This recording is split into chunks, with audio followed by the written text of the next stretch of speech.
The UAAP Women's Volleyball Tournament returns to its regular programming this season 85. Catch your favorite volleyballs pike their way once again to find out who are the queens when it comes to collegiate volleyball.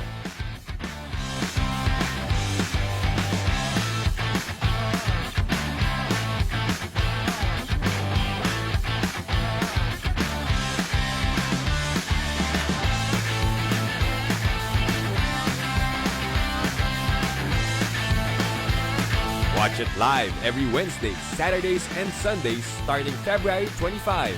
Only on the UAAP Varsity channel, One Sports, Cignal Play, and Smart Livestream. UAAP Season 85. Rise as one.